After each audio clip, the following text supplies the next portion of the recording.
Hey friends, I'm Quenby Gallahan, licensed marriage and family therapist in the state of California.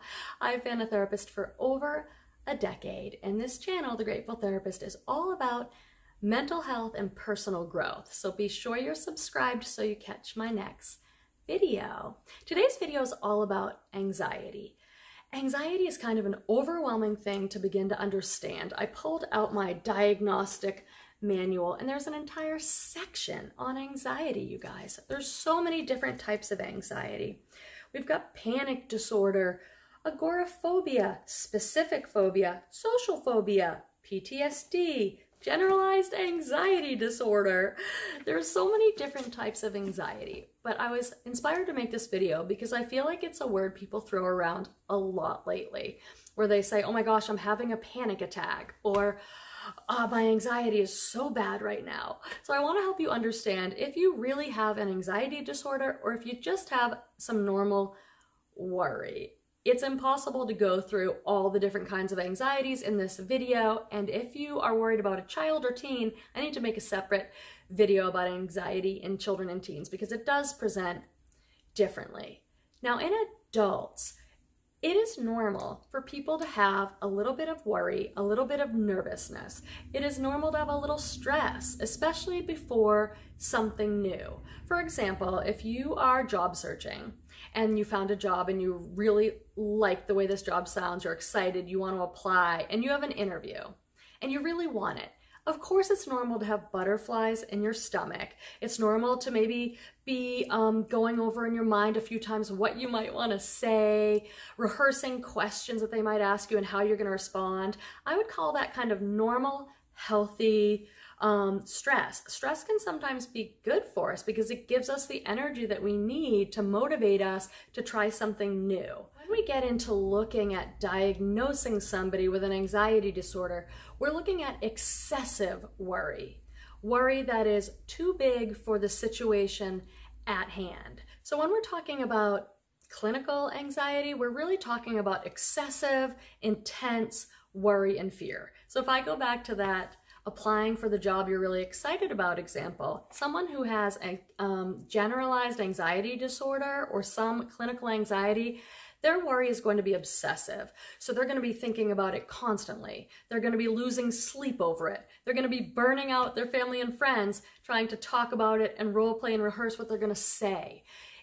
Somehow their anxiety is significant enough that it impairs their activity and impairs their life more so than just normal nervousness that you might have before trying something new. Other signs that it's an anxiety, clinical anxiety disorder, and not just normal worry is that it can make you act in ways that are inhibiting and really uncomfortable for you. Some people, when they're anxious, they just get so irritable. They can snap at other people because they just feel so ill at ease. They can have muscle tension. They can lose sleep.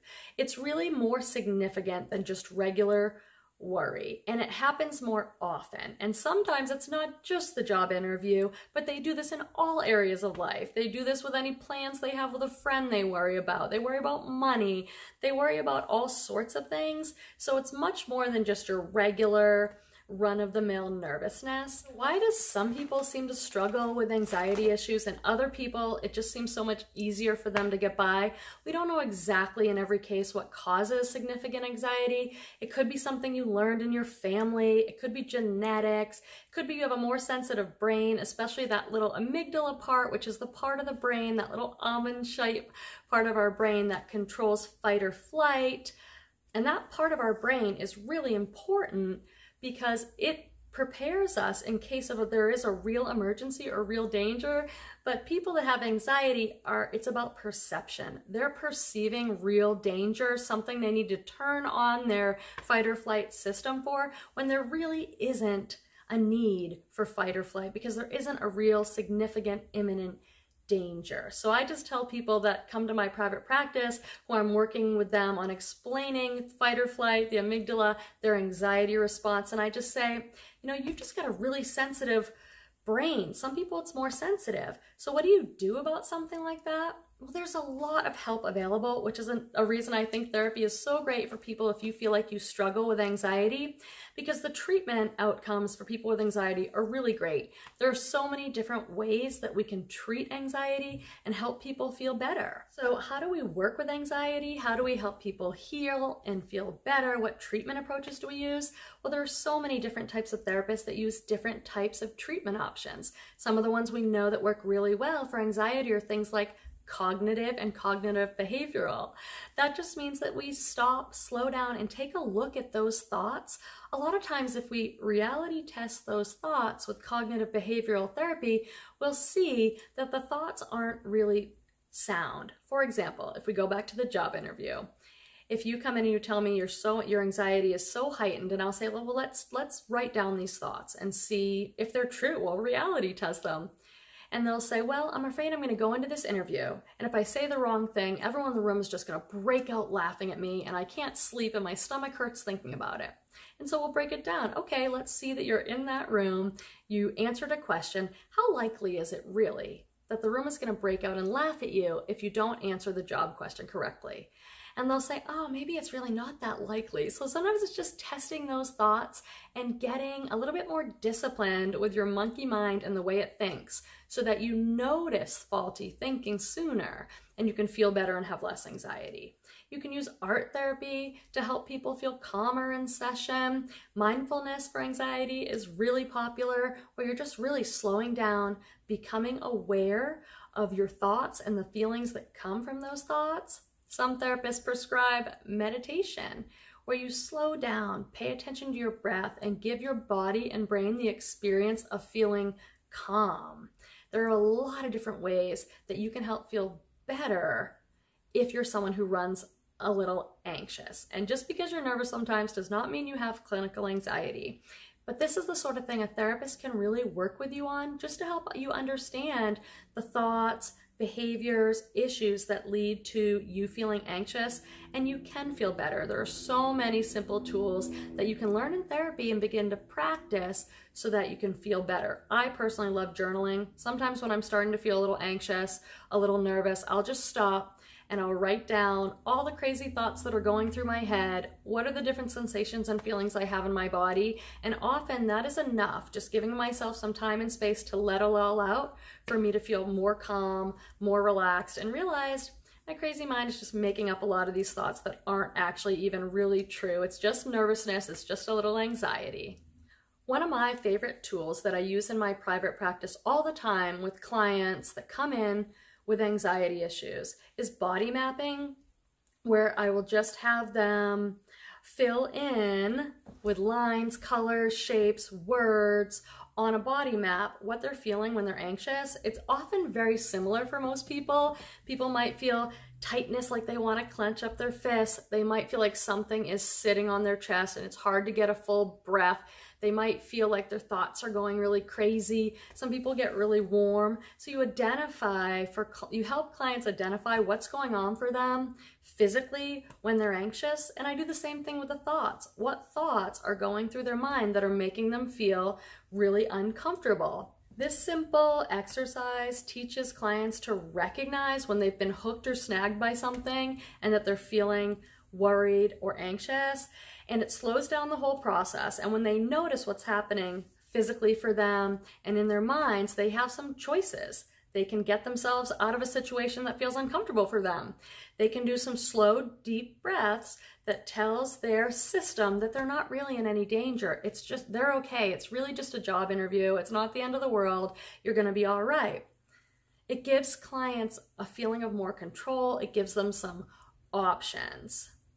I think one of the important things that therapists can do is help their clients feel more in control of their thoughts, their feelings, their mind, so that they can make better decisions and choices for themselves, so that they can feel happier, healthier, more at peace. And remember, if you are struggling at all with worry, excessive worry, some type of anxiety, it doesn't mean there's anything wrong with you. You're not broken. It's not a sign of weakness. It's probably that you have a more sensitive amygdala, a more sensitive brain, or you learned these habits somehow in your family, and it's very treatable. If you work with a therapist, they can help you understand it better and give you a little bit more control over your thoughts, your mind, your body, and get rid of some of that anxiety. There are more serious forms of anxiety that I alluded to in the beginning of this video. So if you're someone who thinks you have PTSD, there's specific treatments for that. So you really want to talk to your primary care physician, your psychiatrist, or your therapist about something like that. Some of these anxiety issues, if they're more severe, might require medication. You can talk to your psychiatrist or your doctor about that. And therapy is a really great additional tool to whatever psychopharmacology you may have worked out with your healthcare team. But there is a real difference between regular worry and stress and nervousness and more clinical anxiety. So if you think you're someone who might be struggling with something more clinical, definitely reach out for help. There are so many therapists out there that would love to help you work through that so that you can feel better. It doesn't mean there's something wrong with you. There's nothing to be ashamed about or embarrassed about. A lot of people struggle with anxiety, and you can definitely start to feel better. So feel free to reach out to somebody for help. I'd love to hear from you in the comments about your experience with anxiety. What maybe has helped you? Have you tried journaling? Have you tried meditation, yoga, breath work, cognitive behavioral therapy, or some other thing that might help someone else in the comments? So we would definitely love to hear from you, and make sure you're subscribed so that when the next video about mental health and personal growth comes out, you don't miss it. We'd love to have you. Be sure to let me know in the comments if there's videos you'd like me to make about any mental health issue or personal growth issue. I have a lot of wonderful things on my list, some of my favorite interventions, some of the clinical issues I deal with most in my practice. But if there's a video that you'd love to see, definitely let me know in the comments. I'll write it down and be sure to make a video for you.